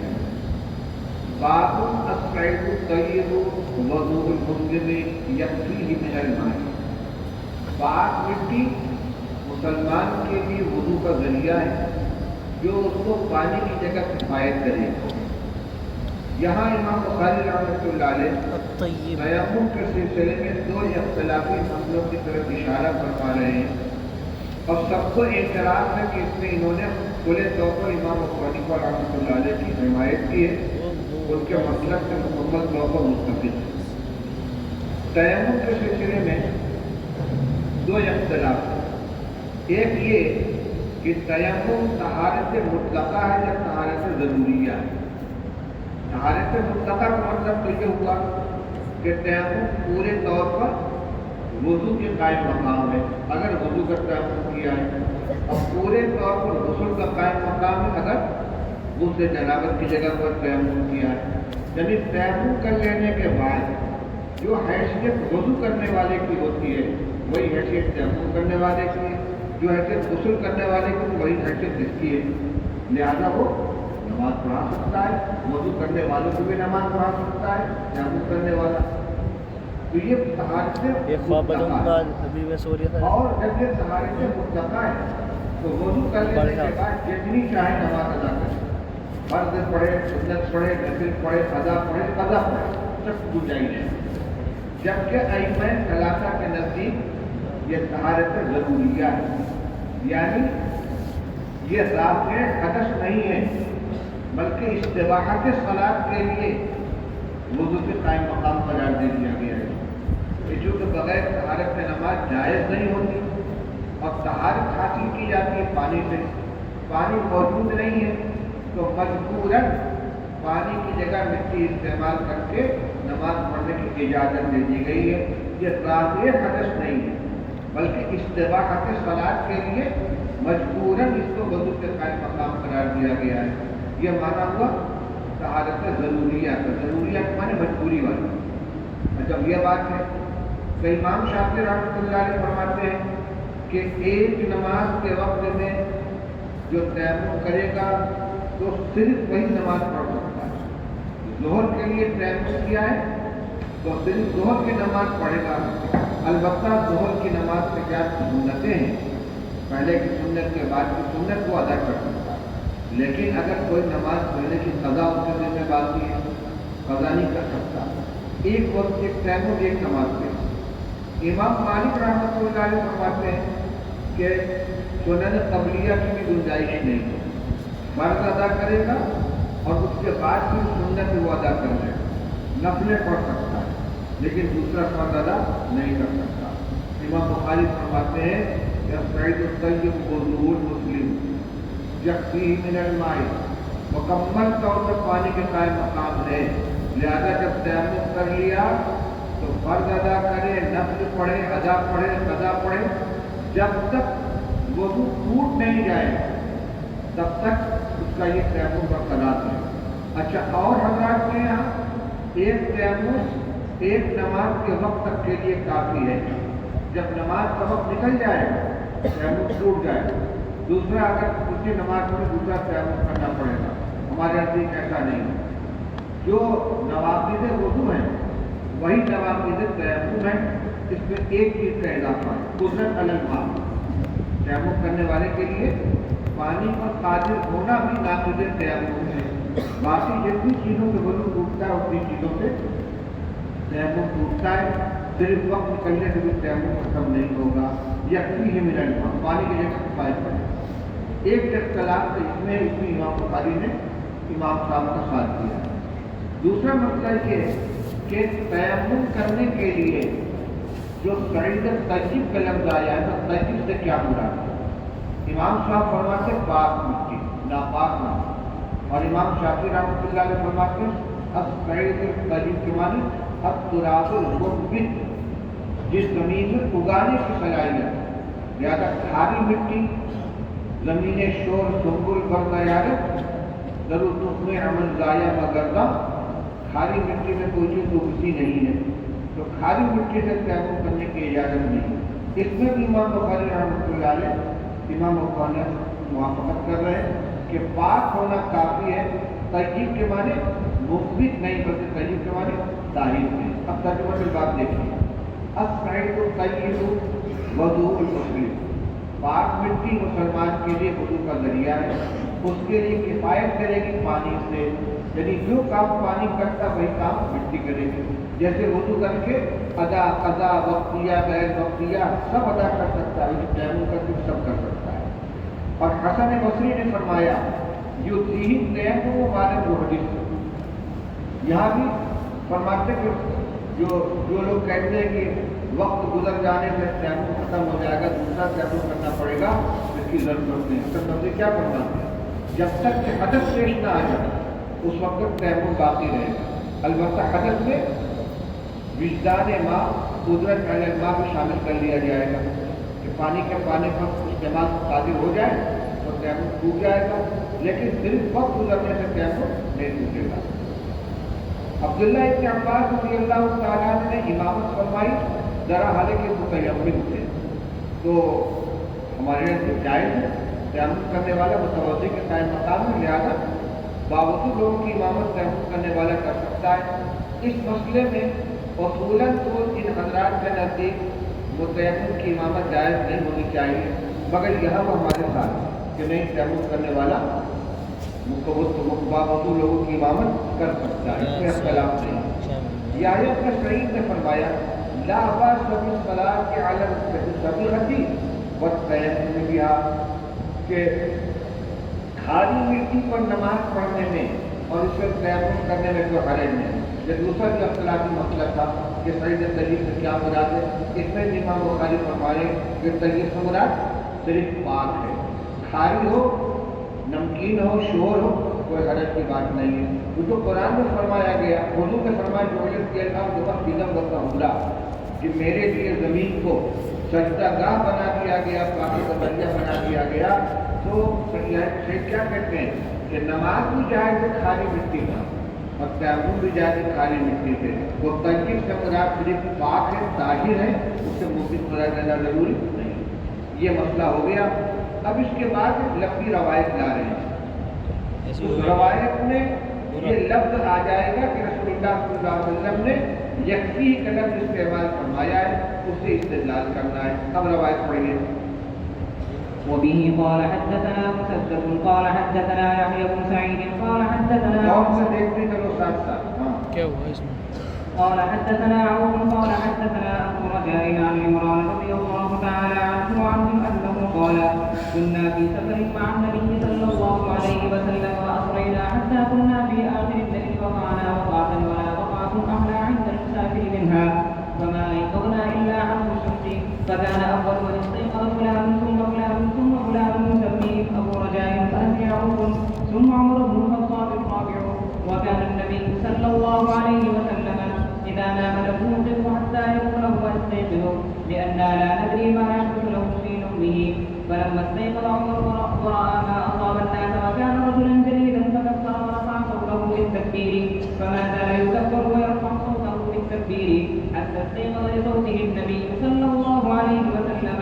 فلما استيقظ شكوا إليه الذي أصابهم فقال لا ضير أو لا يضير ارتحلوا فرقها فسار غير بعيد ثم نزل فدعا بالوضوء فتوضأ ونودي بالصلاة فصلى بالناس. فلما انتقل من صلاته إذا هو برجل معتدل لم يصل مع القوم قال ما منعك يا فلان أن تصلي مع القوم؟ قال أصابتني جنابة ولا ماء. قال عليك بالصعيد فإنه يكفيك. ثم سار النبي صلى الله عليه وسلم عليك بالصعيد الطيب فإنه يكفيك. جنابت والے سے آپ نے فرمایا کہ علی کبھی جب تمہارے پاس پانی نہیں تھا تو مٹی سے تیمم کر لینا چاہیے تھا، وہ تمہارے لیے کافی تھا. یکفی کا صحیح استدلال کرنے باقی پورا واقعہ کو تفصیل کے طور پر آ ہی رہا ہے. جی. ثم سار النبي صلى الله عليه وسلم فاشتكى إليه الناس من العطش فنزل فدعا فلانا كان يسميه أبو رجاء نسيه عبد ودعا عليا فقال اذهبا فابتغيا الماء. فانطلقا فتلقيا امرأة بين مزادتين أو صفيحتين من ماء على بعير لها فقال لها أين الماء؟ قالت عادي بالماء أمس هذه الساعة ونفرنا خلوفا. قال لها انطلقي إذا. قالت إلى أين؟ قال إلى رسول الله صلى الله عليه وسلم. قالت الذي يقال له الصابر. قال هو الذي تعنيه انطلقي. فجاء بها إلى رسول الله صلى الله عليه وسلم وحدثه الحديث. قال فاستنزلوها عن بعيرها ودعا النبي صلى الله عليه وسلم بإناء ففرغ فيه من أكمام المزادتين أو الصفيحتين وأوكأ أفواههما وأطلق الغزال ونودي في الناس واستقوا فسقى من سقى واستقى من شاء وكان آخر كان أعطى الذي أصابه الجنابة إناء من ماء. قال اذهب فأفرغ عليك.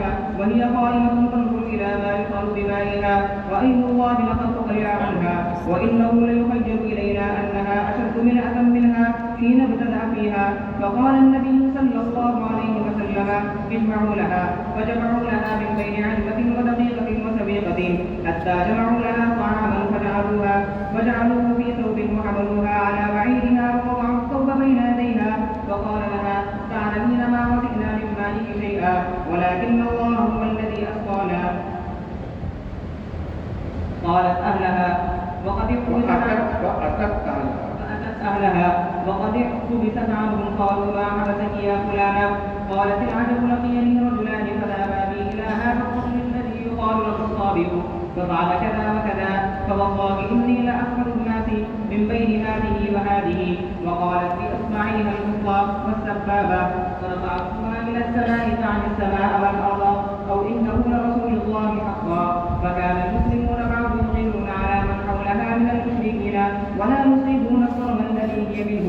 فقالت يوما لقومهما ما أرى أن هؤلاء القوم قد يدعونك عمدا فهل لكم في الإسلام؟ فأطاعوها فدخلوا في الإسلام. قال أبو عبد الله فانقلب أخرج من دين إلى غيره. وقال أبو العالية الصابئين فرقة من أهل الكتاب يقرؤون الزبور أصب وأمين. واقعہ دیکھیے حدثنا مسدد قال حدثنا يحيى حيث قال حدثنا عوف اعرابی راوی ہیں وہ کہتے ہم سے بیان کیا ابو رجا وہ نقل کرتے صحابی رسول حضرت عمران بن حسین رضی اللہ تعالی عنہ سے جو انصاری صحابی ہیں اور نیچے لکھا ہے اسلم عبد خیبر یہ خیبر کے سال مسلمان ہوئے تھے وہ یہ کہتے ہیں کننا فی سفری سے معلوم ہوا یہ واقعہ خیبر کے بعد کا ہے جب یہ صحابہ میں شامل ہو چکے ہیں اس کے بعد کا یہ واقعہ ہے یہ کہتے ہیں کہ ہم لوگ رسول اللہ صلی اللہ علیہ وسلم کے ساتھ ایک سفر میں تھے وَأَنَّا إِنَّا أَسْرَيْنَا رات کو ہم لوگ چلتے رہے اس طرح کہ ہم نے رات کو سفر کرنا سبحان اللہ کی اسرا کی اپنی لے لیں تو رات کو سفر کرتے رہے یہاں تک کہ ہم لوگ رات کے آخری حصے میں پہنچے وقت پڑھ رہے اردو میں بھی اس کا یہی کہتے ہیں پڑھ رہے زمین پر لیٹ گئے بے خود ہو کر نیند کا غلبے کے ساتھ وقعنا وقعتا ہم پڑھ رہے تھوڑی دیر اور نہیں ہے کوئی پڑھ رہنا زیادہ شیریں مسافر کے نزدیک آخر شب پوری رات سفر کرتے کرتے نیند کا غلبہ ایک تھکان ہے آخر شب میں جب لیٹے گا آدمی تو بڑی گہری نیند راحت کی آرام کی ہوگی کہتے اس وقت کا سونا سب سے زیادہ لذیذ ہوتا ہے اب جب سوئے ہیں تو گہری نیند آتی وما ایقظنا الا خورشید یہاں کے ذروں ورسوں کو جگانے آتا ہے سب لوگ سو گئے تھے اور جب خورشید نکلا ہے تب آنکھ کھلی ہے ما ایقظنا الا حق الشمس نہیں جگایا ہم لوگوں کو مگر سورج کی تپش نے اور جو کب آیا نکل گیا سورج شروع ہو گیا سب سوئے رسول اللہ صلی اللہ علیہ وسلم تک نیند گہری ہے آنکھ نہیں کھلی دھوپ کی سورج کی تپش نے ہم کو بیدار کیا پکانا اب بولو ہم کئی قدم فلانو ثم فلانو ثم فلانو سب سے پہلے فلاں بیدار ہوئے پھر فلاں بیدار ہوئے پھر فلاں بیدار ہوئے عوف کہتے ہیں کہ یسمیم ابو رجائن ابو رجا نے تو نام بتایا تھا کہ پہلے تو کون بیدار ہوئے دوسرے پہ کون بیدار ہوئے تیسرے پہ کون ہوئے لیکن عوف بھول گئے تعین نہیں کر سکے پھر حضرت عمر بن خطاب بیدار ہوئے چوتھے نمبر پر وہ چوتھے کو متعین ہو گئے اب حاشیہ دیکھیے حاشیہ میں یہ بتاتے ہیں کہ ظاہر یہ ہے کہ پہلے نمبر پر حضرت ابو بکر ہے دوسرے پر عمران بن حسین ہے تیسرے پر مغفر ہے چوتھے پر حضرت عمر کیوں امام بخاری رحمۃ اللہ علیہ نے باب فی علامات النبوت میں یہ صراحت کی اول من استيقظ ابو بکر سب سے پہلے بیدار ہونے والے کون تھے حضرت ابو بکر تو پہلے یہ متعین ہو گئے اور چوتھے حضرت عمر متعین ہو گئے اب دوسرے اور تیسرے کون ہیں معاشی لکھتے ہیں واللہ عالم یشکر واللہ عالم ان یکون ثالث عمران نمبر 2 پر بیدار ہونے والے حضرت عمران خود کیوں اس لیے کہ قصہ اس انداز سے بیان کرے جیسے انہوں نے خود مشاہدہ کیا ہو تو جب بیدار ہوں گے تبھی تو مشاہدہ کیا ہوگا اس وجہ سے بکر کے بعد بیدار ہونے والے نمبر 2 پہ کون ہوں گے عمران کو ہوتے ہیں اور چوتھے کو ہوں گے من شاہ کا عمران کی روایت حاضر قصہ وہ بری اس قصے کو بیان کرنے میں حضرت عمران کے ساتھ جو بسپر نامی ایک صحابی اور شریک ہے تو وہ ان کے ساتھ ساتھ بیدار ہوئے تو اب 2 کا تو ترتیب یقینی ہو گئی پہلے حضرت ابو بکر اور چوتھے حضرت عمر اور درمیان میں قرینے سے ثابت ہوتا ہے کہ نمبر 2 پہ اور 3 پہ حضرت عمران حسین جو مغفر ہے پر 4 آدمی بیدار ہوئے جن میں چوتھے حضرت عمر تھے اور نبی کریم صلی اللہ علیہ وسلم جب سوئے رہتے تھے تو ہم آپ کو بیدار نہیں کرتے تھے یہاں تک کہ آپ خود بیدار ہو جائیں کیونکہ ہم جانتے نہیں تھے کہ آپ کو نیند کے اندر کیا چیز پیش آ رہی ہے ہو سکتا ہے وہی نازل ہو رہی ہو جس سے آپ کو جگایا نہیں جا سکتا لیکن حضرت عمر تو حضرت عمر تھے پلمبس کئی قدر عمر حضرت عمر جب بیدار ہوئے جب 2 لوگوں کو جو صورت حال پیش آئی تھی وہ انہوں نے دیکھی اچھے بڑے جلیل مضبوط آدمی مکبر اللہ تکبیر کہی اور تکبیر میں آواز کو بلند کیا اور برابر تکبیر کہتے رہے، آواز کو بلند کرتے رہے یہاں تک کہ آپ کی آواز سے رسول اللہ صلی اللہ علیہ وسلم بیدار ہو۔ جگایا نہیں، جا کر پلایا نہیں، تکبیر اللہ اکبر اللہ ہے رکھ کر اتنا پر جملے کا اظہار کرتے رہے یہاں تک حضور بیدار ہو گئے۔ لوگ پریشان ہو کے حضور کہتے گے، لیکن یہاں معاملہ ان کا نکلا ولمت نہیں کرتا شکو نہیں کرتی اصابوں، جب آپ بیدار میں لوگوں نے کہا حضرت دین نہیں کھلی، ہم لوگوں کی آنکھ نہیں کھلی، سوئے رہ گئے، نام ہی نا، کوئی بات نہیں ہے، کوئی بات نہیں ہے۔ کیوں؟ من نام آئی صلاتی اور نسی رہا اور یوسل بھی آئی رہا رفا لکا رہا، آپ پوری نماز پڑھ لو۔ جب نیند کے اندر سے تو کوئی اپنا اختیار نہیں تھا، اختیار ہمیں لا یزید کو انسانی کی کہیں چلو یہاں روانہ ہو جاؤ، وقت سنبھالا، بس آپ پوچھ کر گئے فساد غیر بعید، پھر تھوڑی ہی دور چلے گئے تھے تو منزل سے اترے، پھر آپ نے وضو کا پانی منگوایا، وضو کیا، نماز کے لیے اذان دی گئی، آپ نے لوگوں کو نماز پڑھائی۔ اس سے ایک بات یہ معلوم ہوئی کہ اگر پوری جماعت کی نماز قضا ہو جائے تو باقاعدہ وضو اور اقامت کے ساتھ جماعت کے ساتھ نماز قضا کی جائے۔ اب یہاں سے پوچھ کرنا کیوں تھا؟ ہم تو کہتے ہیں کہ سورج نکلتے ہی آنکھ بیدار کھلی تھی تو سورج کی بلندی کا انتظار کرنا تھا، اور آپ نے سوچا کہ اتنی دیر یہاں بیٹھ کر کا انتظار کریں، تھوڑا سفر طے ہو جائے، آپ وہاں سے روانہ ہو گئے، اور جب سورج بلند ہو گیا تو آپ کو اتر کے نماز ادا فرمائی۔ حضرات کے شوافی کے نزدیک چونکہ من نامران فلاطین اور وسیعہ اور مسلمیا اذا لگا رہا، وہی آپ کو فوراً نماز پڑھنے کی اجازت ہے، اس لیے ان کے نزدیک یہاں کچھ کرنے کی وجہ نہیں بن رہی ہے، کہتے وہاں شیطانی اثر تھا، اس وجہ سے آپ وہاں سے ہٹ گئے کہ شیطان کا اثر اس کا تسلط سے اس کے جہاں سے ہٹ جانا چاہیے، اور نیند کا جو اثر وہ ضائع ہو جائے۔ بہرحال اپنے اپنے مسلک کے اعتبار سے اس کی توجہ کی گئی ہے، لیکن یہ ہے کہ آپ کو اس جگہ فوراً نماز ادا نہیں فرمائی، آپ نے جماعت سے نماز ادا فرمائی۔ فصل ہے جو صلاح کی، جب آپ نماز سے فارغ ہو تو دیکھا کہ ایک شخص علیحدہ بیٹھا ہوا ہے، دوسرے لوگوں کے ساتھ نماز نہیں پڑھی، فرمایا ماں منع ہے یا فلان کر دیا پڑھتا ہو، لوگوں کے ساتھ نماز پڑھے، سبحان اللہ کیا چیز مانے ہوئی کہ صاحب اپنی جنابت اللہ حضرت مجھے جنابت میں پیش آ گئی کہ میرے پاس پانی تھا نہیں، میں آنے کے بھی صحیح مٹی کو لا کے پکڑو، وہی لوگ یقین کو تمہارے لیے کافی ہے۔ اب دیکھیے یہاں دو بات آ رہی، ایک تو یہ کہ غسل کے لیے تیمم کافی ہے، دوسرے آپ نے یکفی کا فرمایا کہ پانی کرے گا، معلوم ہو کہ جتنا کام پانی کو ہوتا وہ سارا کام مٹی سے ہو جائے گا، تو یہ طہارت ضروریہ نہیں، طہارت مطلقہ ہے۔ ثم صار نبی صلی اللہ علیہ وسلم وہاں سے روانہ ہو گئے، لوگوں نے پیاس کی شکایت سے کہ پانی نہیں ہے، پینے کا پانی ہمارے پاس نہیں ہے، آپ تھوڑا سا اتر گیا، فدعا فلانا، آپ نے فلاں کو بلایا، اور وہ فلاں خود گئی عمران بن حسین رضی اللہ کہ میں نہیں بولتا تھا صحابہ، اپنے کو ظاہر کرنے کے بجائے کیا ایک شخص کو بلایا جس کا نام ابو رجا لیتے لیکن اور بھول گئے، اور حضرت علی کو بلایا، اب دو آدمی ہو گئے عمران بن حسین اور ایک حضرت علی، فرمایا اذهبا فابتغیا الماء، تم دونوں جاؤ پانی تلاش کرو، کہتے ہیں لگتا ہم دونوں چلے، فَتَلَقَّيَا امْرَأَةً مِنْ مَزَادَتَيْنِ، یا لقیا دونوں کی ملاقات ہو گئی ایک عورت سے، بَيْنَ مَزَادَتَيْنِ أَوْ قَالَ فَتِحَتَيْنِ مِنْ مَاءٍ عَلَى بَعِيرِ اللَّهِ، دو بڑے بڑے مشکیزوں میں پانی بھر کر اونٹ پر لاتے ہوئے لے کے آ رہی تھی۔ مزادہ زیادتی سے بنائے، جانور کی ایک کھال سے تو مشکیزہ بنتا ہے، وہ تو ایک مشکیزہ ہو گیا، لیکن اور کھال جوڑ کر اس کو بڑا کیا جائے اس کو کیا کہتے ہیں؟ مزادہ کہتے ہیں، بڑا مشکیزہ۔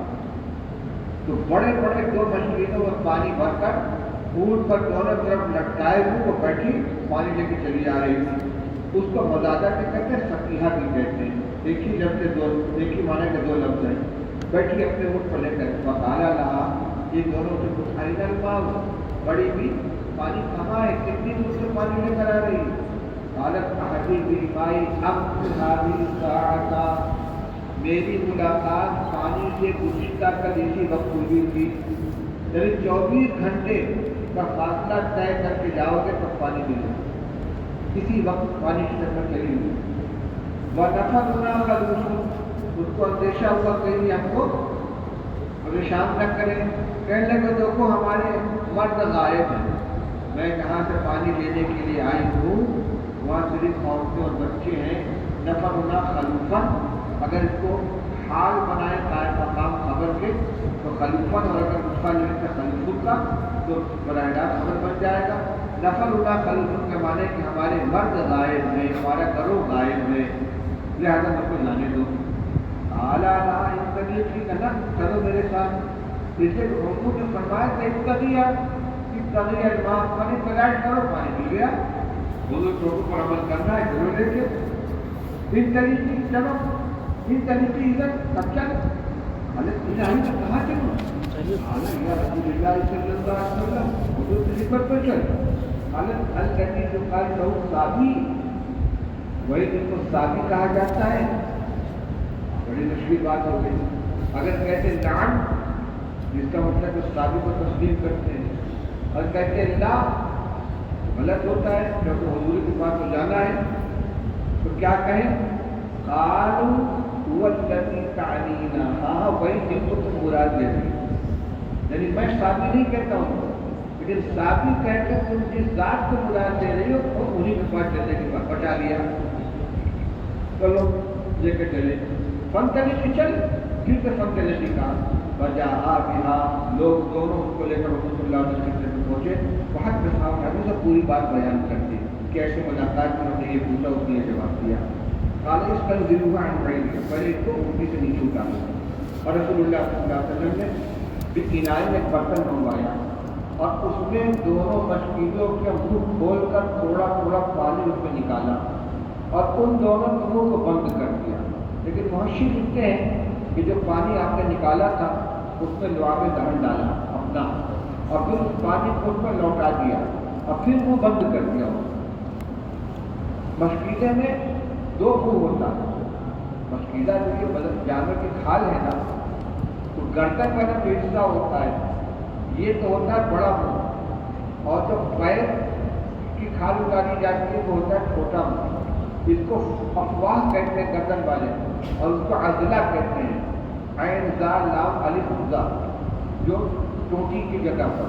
تو پہلے تو بڑا منہ کھلوایا، اس میں سے پانی نکالا اور پانی دم تک کے لیا، لعاب دہن ڈال کے اس میں ڈال دیا، پھر اس کو منہ باندھ دیا، اب چوٹی کھلوائی نیچے والی چھوٹی پیر والی، فرما پانی بھرو، وہ آؤ کا افواہ منہ بند کر دیا اور چوٹیاں کھلوا دی، اور لوگوں نے اعلان کر دیا کہ استقو، سیراب کرو اور سیراب ہو جاؤ، اونٹوں کو پانی پلاؤ اور خود بھی پانی پیو، استقام شاہ، اور سیراب کیا جس نے سیراب کرنا چاہا اور پیا جس نے چاہا، اب تک اس جگہ کے اندر پانی بھرنا صرف پینا نہیں، اپنے لیے پانی بھرا، جانوروں کو پانی پلایا، پورا لشکر ہے، پوری جماعت ہے، اور دھوپ ایک ہفتے کا پانی پیتا ہے، معلوم ہے کتنا پانی پیا ہوگا،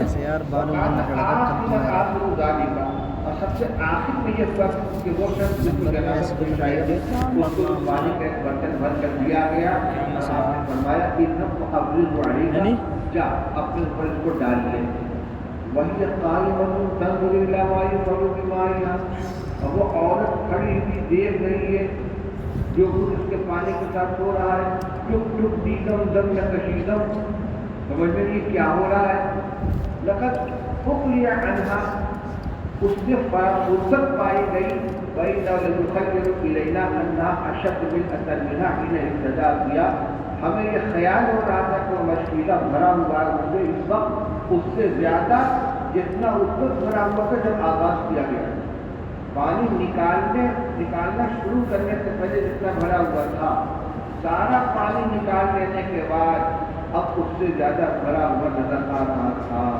تو نبی کریم صلی اللہ علیہ وسلم سمتی جمعو لہا، اب چندہ کریں اس کے لیے، جس کے پاس جو چیز وہ کھانے پینے کے لاؤ، جس کے پانی سے ہم نے نفع اٹھایا ہے، اور جمعو لہا، لوگوں نے اس کے لیے اکٹھا کیا، کیا اکٹھا کیا؟ حجوہ، کھجور، آٹا، ستو، جو کوشا کے طور پر سفر میں سامان ہوتا ہے لا لا کر اکٹھا کیا حتیٰ جمع رہا تعامت یہاں تک اس کے لیے کھانے کا اچھا انتظام جمع کر دیا اور اس کو ایک کپڑے کے اندر رکھ کر اس کو لاد دیا اس کے اونٹ کے اوپر اور اس کو سوار کرا دیا اونٹ کے اوپر اور کپڑے کی گٹری اس کے آگے رکھ دی. تب رسول اللہ صلی اللہ علیہ وسلم فرمایا تعلمینا ما رضینا من ماء شیء تم جانتی کہ ہم نے تمہارے پانی میں سے کچھ گھٹایا نہیں ہے لیکن اللہ ہی جس نے ہم کو سیراب کیا اور اس نے بھی دیکھا تھا پانی میرا گھٹا نہیں ہے. بہرحال وہاں سے چلی وہ اپنے لوگوں کے پاس پہنچی اور جا کر جب پہنچی تو وہ لوگ وقت کو فرصت کر دوں اور وہ رک گئی تھی ان سے یعنی معمول کے مطابق جتنی دیر ان کو واپس پہنچنا چاہیے تھا اس سے کافی دیر ہو چکی تھی. تو کالو اس نے ان کو وہاں پر کیا کھلانا تمہیں کس چیز کا روک لیا تھا میں نے پوچھو مت کیا بتاؤ العجب عجیب چیز عجیب واقعہ پیش آیا. لقیتی رجلانی جو آدمی اس کو ملے ہم اس کو لے کر گئے اس شخص کے پاس جس کو صابی کہا جاتا ہے یعنی آبا و اجداد کا مذہب چھوڑ دینے والا. اور فعال وقت ایسا کیا وہ بیان کیا اس کو اتار کیا منہ کھولا پانی ڈالا سب پلایا کیا پوری تفصیل بیان کی. اس کے بعد کہیں تو واللہ ایک خدا کی قسم یا تو وہ زمین و آسمان کے درمیان سب سے بڑا جادوگر اور ہاتھی بہادی کہتے تو اس نے جو اشارہ کیا ایک انگلی اوپر کی طرف اٹھائی ایک انگلی نیچے کی طرف یعنی آسمان اور زمین کے درمیان کا سب سے بڑا جادوگر ہے وہ شخص جس نے یہ عمل کیا ہے یا واقعتا وہ اللہ کا نبی اور انہ لرسول اللہ اس سے کہ یا تو یہ معجزہ ہو سکتا ہے یا جادو لیکن جادو اتنا بڑا نہیں ہو سکتا. بظاہر سے معلوم ہوتا ہے کہ وہ رسول اللہ صلی اللہ علیہ وسلم کے رسالت کو قائل ہو گئی تھی لیکن اول پہلے میں قوم کے درمیان اس کا اظہار نہیں کر سکتی تھی. اس سے مماشات مع العدو مماشات مع الخصم پڑھا ہے بات کو آگے چلانے کے لیے تھوڑے ڈھیل اختیار کر. قرآن میں نا انا او ایاکم لعلی ہدی او فی ضلال مبین. بھائی دیکھو ہمارے درمیان اختلاف ہو رہا ہے ہم کہتے ہیں کہ اللہ کے علاوہ سے معبود ہیں تم کہتے ہیں 360 خدا ہے تو دونوں بات تو کہنی ہو سکتی یا تو ہم ہدایت یا تم ہدایت پر بات کر لیں. اس کا کیا مطلب اب انسان سمجھ رہے ہیں کہ وہ بھی ہدایت پر ہوگی نہیں گفتگو کو آگے بڑھانے کی ورنہ اگر شروع کریں گے تو طے ہے کہ تم باطل کرو اور حق پائیں اب آپ بات کر لیں طے ہے تو بات کیا کریں گے. تو یہ اس کو نماشات پر سب کہا جاتا ہے. وہی طریقہ اس نے اختیار کیا یا تو بہت بڑا جادوگر ہے کیا واقعی اللہ کا رسول ہے لیکن دل اس کا گواہی دے رہا تھا کہ آپ اللہ کا رسول ہے. قرآن سے آگے اس نے قوم کو مسلمان بنایا. کہتے ہیں اس کے بعد کا معاملہ یہ ہوا کہ مسلمان اس کے بعد ہوا بولا کرتے تھے اس عورت کے ارد گرد کے مشرکین کے اوپر لیکن اس جھوپڑے کے علاقے پر اس بستی کے اوپر حملہ نہیں کرتے تھے. صرف کہتے ہیں قبیلات مسلمات کے بیانات جہاں کچھ لوگوں کے مکانات اس بستی کے اوپر حملہ نہیں کرتے تھے جس میں وہ مخلوق عورت رہتی تھی اور اطراف کے بستیوں پر حملہ ہوتا تھا. تو ایک دن اپنے قوم کو کہنے لگی میں نہیں سمجھتی کہ یہ لوگ تم کو قصداً چھوڑ رہے ہیں کسی دن کوئی تمہارا نمبر آ سکتا ہے تو کیا تمہیں مسلمان ہونے کی خواہش ہے حل لکم فی الاسلام مسلمان ہو جاؤ. فَأَطَاعُوهَا لوگوں نے اس کی بات مان لی فَدَخَلُوا فِي الْإِسْلَامِ اور اسلام میں داخل. یہ پورا واقعہ روایت کو پوری نقل کر دی لیکن استدلال کس سے تھا علیہ بالصعید فإنه يكفیک جس ٹکڑا درمیان میں آیا تھا. آپ نے ان صاحب سے جنہوں نے نماز نہیں پڑھی تو فرمایا کیوں نماز نہیں پڑھی تو پانی نہیں کر لیتے پانی کے ساتھ مٹی کفایت کر جاتی. تو دعویٰ کیا تھا الصعید الطیب والوضوء یکفیہ من الماء پانی کی جگہ مکمل کفایت. روایت پوری ہو گئی. اب تو کی شرح فرما رہے امام بخاری محمد الصابہ جو لفظ صابی آیا تھا نا یہ صابہ کا معنی ہے خرج من دین الی دین ایک دین کو چھوڑ کر دوسرے دین میں داخل ہونے کو صوبو کہتے ہیں.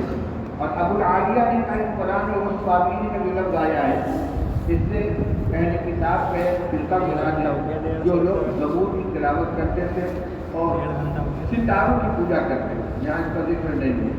اور سورہ یوسف کے اندر اصل الیہن کا لفظ آیا ہے، وہ دوسرے معنی وہ خبر کا معنی مائل ہونا کے اصل ہے ابھی۔ چلیے باب إذا خاف الجنب على نفسه المرض أم الموت أو خاف العطش تيمم. ويذكر أن عمرو بن العاص رضي الله تعالى عنه أجنب في ليلة باردة فتيمم وتلا ولا تقتلوا أنفسكم إن الله كان بكم رحيما. وذكر ذلك للنبي صلى الله عليه وسلم فلم يعجل.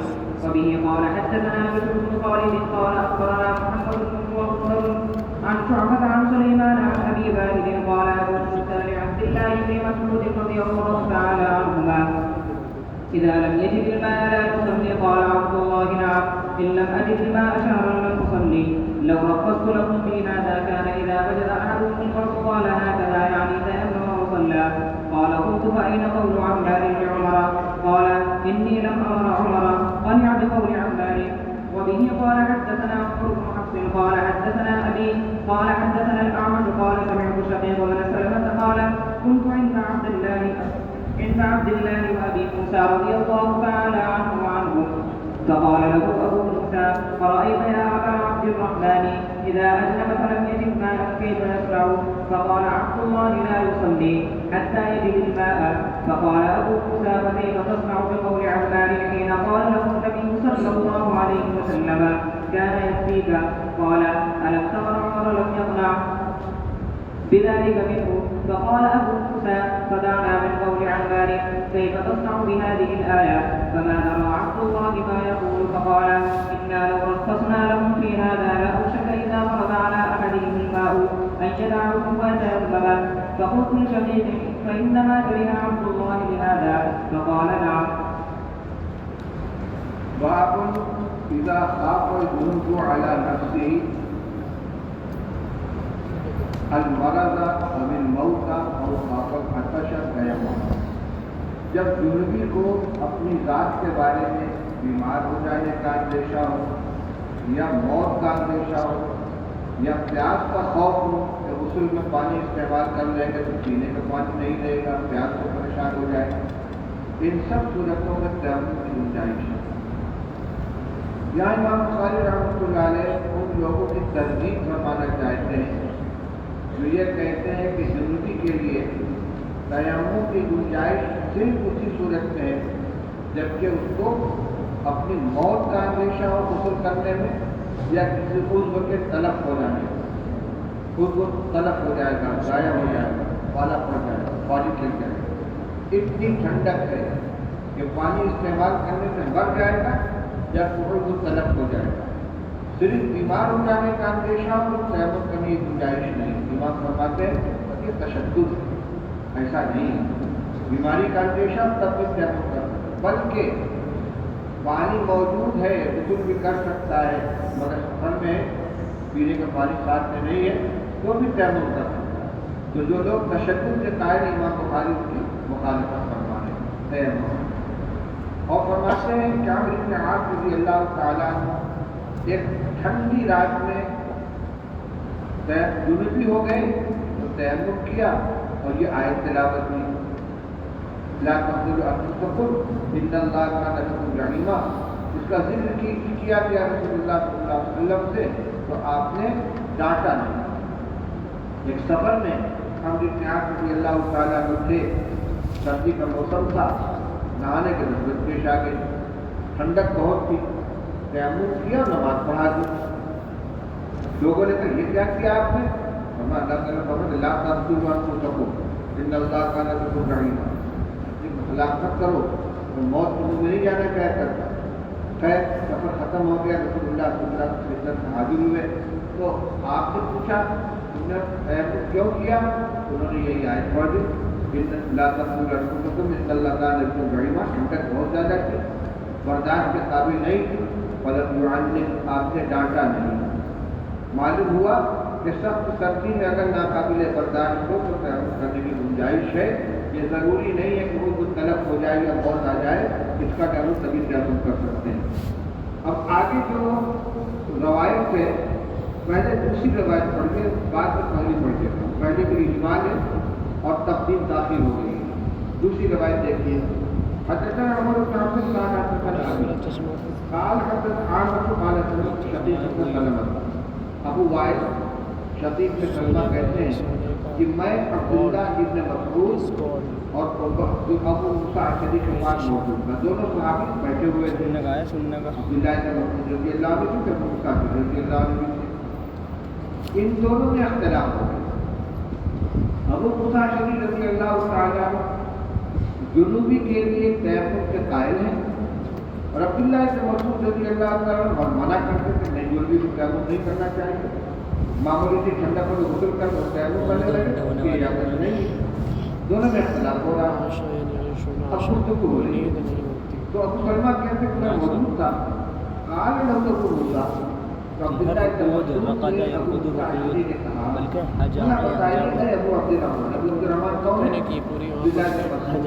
اذا اجنب فلم يجد ماء كيف يشرب. اگر کوئی شخص جنبی ہو جائے اب پانی نہیں ملے تو کیا کرے؟ تیمم کرے گا کہ نہیں کرے گا؟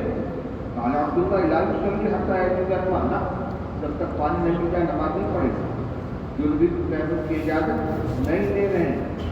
فقال ابو موسیٰ فكيف تشرع بقول عمار حين قال له النبي صلى الله عليه وسلم كان يكفيك. کیا آپ کو معلوم نہیں ہے کہ حضرت عمر اور حضرت عباس بن یاسر کا واقعہ نبی گزرا ہے؟ کیا کریں گے آپ؟ کئی پتہ ہو کیا معاملہ کریں گے آپ عمار بن یاسر کے قول کے بارے میں جبکہ رسول اللہ صلی اللہ علیہ وسلم ان سے فرماتا کان ہے یا کوئی کا سوال یہ کافی ہے. جناب کے لوگوں کا مسئلہ تھا ارے ہمیں اتنا کافی ہے. تو قال الم ترى عمر رضی اللہ عنہ بذلك منه. عبداللہ ابن مسعود نے جواب دیا کہ تم نہیں دیکھتے کہ حضرت عمر اس پر قائل نہیں ہوئے تھے. جب عمار بن یاسر اور حضرت عمر رضی اللہ عنہ کے درمیان بات سے گفتگو ہوئی ہے اور حضرت عمار بن یاسر نے یاد دلایا حضرت عمر رضی اللہ تعالیٰ نے حضور کے پاس حاضر کر دیے گفتگو تو یاد نہیں ہے. تو میں نہیں یاد مجھے نہیں یاد. اس کا حوالہ دے کے عبداللہ ابن مسعود نے کہ افغان ابن یاسر کے باتیں کا حوالہ دے رہے ہیں لیکن یہ باتیں حضرت عمر کی موجودگی میں شاید تھا. حضرت عمر اس کو قائل نہیں ہوئے تھے یا اس کا حوالہ مت نہیں دیکھتے حضرت عمر کو وہ قائل نہیں ہوتے اس کے اور ان کا عمر چھوڑو بتانا پھر قول ہماری ہماری بھی یاسر کی بات کو چھوڑیے. کئی پتہ کی حاضر آئے کے بارے میں کیا کریں گے آپ؟ ان كنتم مرضى او على سفر او جاء احد منكم من الغائط او لامستم النساء فلم تجدوا ماء فتيمموا صعيدا طيبا فامسحوا برؤوسكم وايديكم منه. اس میں تو جنوبی کو تیمم کرنے کی اجازت دی گئی ہے. اب بتائیے تیمم کی اجازت کب بنتی ہے؟ لامستم کو مسبیت کے معنی میں لے کر یا جمع کے معنی میں لے کر. معلوم ہوا کہ عمار بن یاسر بھی لامستم کو جمع کے معنی میں لے رہے تھے. حضرت عبداللہ ابن مسعود بھی اسی معنی میں لے رہے تھے. ورنہ وہ کہتے تھے کہاں اس میں جنابت کہتے ہیں ہم اس کو ہاتھ لگانے کی بات ہے. لیکن روایت کیا بتلا رہی ہے؟ وما ترى عبداللہ ما یقول. عبداللہ ابن مسعود کو سمجھ میں نہیں کہ جواب میں کیا تھا. واقعی آیت سے معلوم ہوتا ہے کہ جنبی کے لیے تیمم کی اجازت ہے. لامستم النساء یہاں آیت میں سے بتلا رہا ہے. فقال نے کہا بھائی بات یہ اتنا لولا خصنا لهم في هذا. اگر ہم لوگوں کو جنابت کی حالت سے تیمم کرنے کی اجازت دے دیں لاوشك اذا ولد على احدهم الماء ان يدعوا ويتيمم. اگر ہم تیمم کی اجازت دے دیں گے تو قریب ہے یہ بات کہ جب کسی کو پانی ٹھنڈا لگے تو پانی چھوڑ کر تیمم کرنے لگے. لوگ سہولت پر عمل کرنے لگے. اگر اگر کہ ٹھنڈا رک ہے تیمم کریں گے تو نہیں کریں گے. اس کا مطلب کیا ہوتا ہے؟ جب سے جواب کے قائل حضرت عبداللہ ابن مسعود بھی تھے سب کے ذریعہ کے طور پر منع فرماتے تھے. چنانچہ جب یہ گفتگو شقیق ابن سلمہ نے نقل کی ہے فقلت لشقیق. تو شقیق کے جو شاگرد ہیں کون ہیں؟ اعمش. اعمش کہتے ہیں میں نے شقیق ابن سلمہ سے کہا بھائی نماز کری عبداللہ لہٰذا، اچھا تو عبداللہ ابن مسعود اس وجہ سے اس کو پسند نہیں کرتے تھے؟ نہ کہاں نہیں وجہ سے جواب کے قائم کر، لیکن لوگ آسانی کی خاطر بلا ضرورت تیار کر اس وجہ سے منع کیا تھا۔ یہ اصل ترتیب گفتگو۔ اب صرف پہلی روایت دیکھیے، اس کا الٹ پلٹ ہو گیا ہے، اس کا مقصود خط ہو جاتا ہے۔ حدثنا بن خالد قال اخبرنا محمد وغندر عن شعبة عن سلیمان کون ہے؟ سلیمان بن مہران عامش عن ابی وائل یہ شدید بن سلمان قال ابو موسیٰ عبداللہ، ابو موسیٰ شدید عبداللہ کی مسعود سے کہا کہ جب کوئی شخص پانی نہ پائے تو نماز نہیں پڑھے گا؟ اللہ نے کہا نہیں پڑھے گا۔ علم اجتماع شہر لمسلی، اگر ایک مہینہ بھی مجھ کو پانی نہ ملے تو میں نماز نہیں پڑھوں گا۔ لوگ رحمت کو لوگوں کی اجازت، اگر میں لوگوں کو کی اجازت دینے لگوں تو ایسا ہوگا کہ جب لوگوں میں سے کوئی ٹھنڈک کو پائے گا تو یوں کرے گا، ہاں کرا احتیاط کرے گا، نماز پڑھ لے گا۔ تو میں نے کہا تب عمار کا قول حضرت عمر کے سے جو ہوا تھا وہ کہاں جائے گا؟ کہ میں نہیں دیکھتا کہ عمر رضی اللہ تعالیٰ قائل ہوئے کہ عمار کی بات ہے۔ اب جب پہلی روایت آپ نے دیکھ لی تو معلوم ہوتا کہ ترتیب وہ تھی کہ پہلے عمار اور عمر رضی اللہ عنہ کے گفتگو کا دوسرا نبی نے حوالہ دیا ہے اور اس کو حضرت عبداللہ بن مسعود نے رد کر دیا کہ حضرت عمر قائل نہیں ہوئے۔ تب انہوں نے آیت پیش کی، تب اس کے بعد آخر میں نے کہا بھائی دیکھو ہم اجازت دیں گے تھے کہ لوگ معمولی بہانے سے قیامت کرنے لگیں گے۔ یہاں ترتیب الٹ گئی اور اصل ترتیب کو جو بات کی روایت میں اس سے کیا معلوم ہوا کہ حضرت عمر رضی اللہ تعالیٰ کو بھی تیمم کے جواب کے قائل تھے ضروری کے لیے۔ چلو بھائی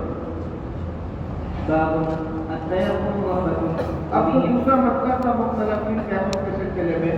جمہور کے نزدیک تیمم میں دو ضربہ ہے اور امام احمد مقام زوائد اور امام بخاری کے نزدیک ایک ضربہ ہے۔ روایت پڑھ لیجیے، روایت ابھی گزری ہے ہمارے یاسر اور حضرت عمر کی گفتگو روایت کی تشریح ہو چکی ہے، اس میں دکھلانا ہے کہ اس میں ضربہ پایا گیا۔ جی وبه قال حدثنا محمد بن سلام قال اخبرنا ابو معاويه عن الاعمش عن شقيق قال كنت جالسا مع عبد الله وابي موسى الاشعري رضي الله تعالى عنهما وعنهم فقال له ابو موسى لو ان رجلا اجنب فلم يجد الماء شهرا اما كان يتيمم ويصلي؟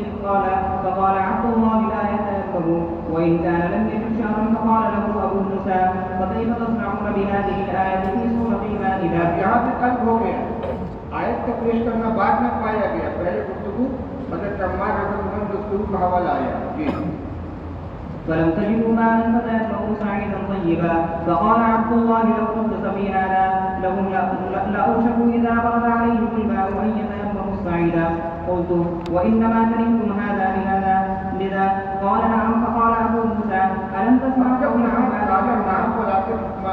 گفتگو مکمل ہو گئی، اب پھر حضرت عمر اور حضرت عمار کی گفتگو کا حوالہ دینے کی کیا ضرورت ہے؟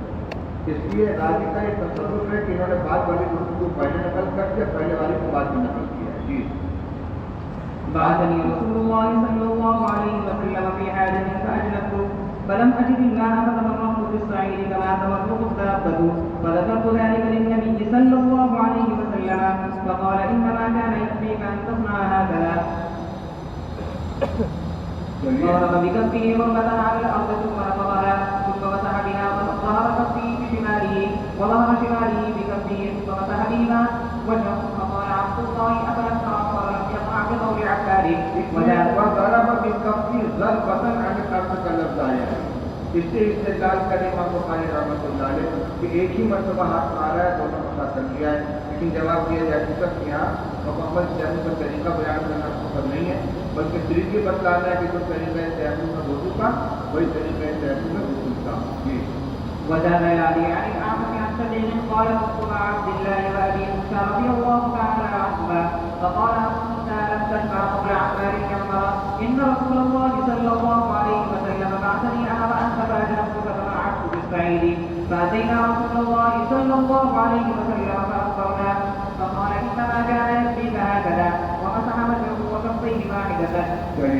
باب وبه قال حدثنا عبدان قال أخبرنا عبد الله قال أخبرنا عمر عن أبي رجاء قال حدثنا عمران بن حسين الخزاعي رضي الله تعالى عنه أن رسول الله صلى الله عليه وسلم رأى رجلا معتدلا يصلي في الموضع فقال يا فلان ما منعك أن تصلي في الموضع فقال يا رسول الله صلى الله عليه وسلم أصابتني جنابة ولا ماء قال عليك بالبعيد فإنه يكفيك.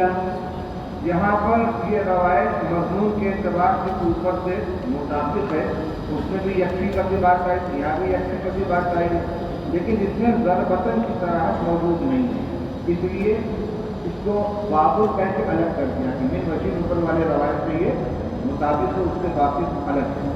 اب یہاں یکفی کا کفایت پر آ کر مضمون کو مکمل کر دیا کہ اب یہاں تک تیمم کا مسئلہ ختم ہو گیا، اس میں کفایت کرے گا، آگے دوسرا مطلب ہوگا.